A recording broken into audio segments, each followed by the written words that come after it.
మధ్యప్రదేశ్లో మరో దారుణ ఘటన వెలుగులోకి వచ్చింది. మధ్యప్రదేశ్లోనూ మీరట్ తరహా ఘటన చోటు చేసుకుంది. డ్రమ్ములో కాళ్ళు చేతులు కట్టేసి కుళ్ళిపోయిన స్థితిలో ఓ యువతి మృతదేహం లభ్యమైంది. మృతురాలిని దేవాస్ జిల్లాకు చెందిన లక్షితా చౌదరిగా గుర్తించారు.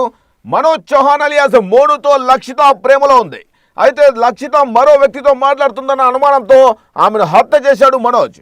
వైశాలి అవెన్యూ కాలనీలో ఈ దారుణ ఘటన వెలుగు చూసింది. లక్షిత 3 రోజులుగా కనిపించకుండా పోయింది. లక్షిత సోమవారం కాలేజీకి వెళ్తున్నానని చెప్పి ఇంటి నుండి బయలుదేరింది, కానీ తిరిగి రాలేదు. ఆ తర్వాత ఆ కుటుంబం పోలీసులకు కనిపించడం లేదని ఫిర్యాదు చేసింది. హత్య చేసిన అనంతరం నేరుగా వెళ్లి పోలీసులకు లొంగిపోయాడు మనోజ్.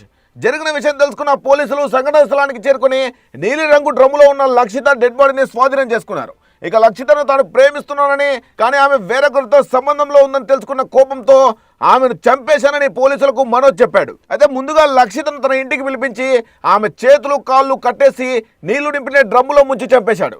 లక్షిత మృతదేహాన్ని పోస్ట్ మార్టం కోసం ఇండోర్కు పంపామని, నిందితుడిని విచారిస్తున్నామని దేవాస్ పోలీస్ అధికారి తెలిపారు. ఇలాంటి ఘటనలు ఈ ఏడాది దేశంలో చాలానే చోటు చేసుకున్నాయి. మీరట్లో ఒక వ్యక్తిని అతని భార్య ఆమె ప్రేమికుడు కలిసి హత్య చేశారు. అనంతరం ఆ మృతదేహాన్ని ఇలాగే ముక్కలు చేసి డ్రమ్ములో తడి సిమెంట్ కింద పాతి పెట్టారు. ఇక రాజస్థాన్లోని అల్వార్లో కూడా ఒక వ్యక్తిని అతని భార్య ఆమె ప్రేమికుడు కలిసి హత్య చేశారు. అద్దెకు తీసుకున్న ఇంటి మొదటి అంతస్తులో అతని మృతదేహం దొరికింది. అతని ఇంటి యజమాని అయిన ఒక వృద్ధ మహిళ డ్రమ్ నుండి దుర్వాసన వస్తున్నట్లు గమనించి పోలీసులకు ఫిర్యాదు చేసింది.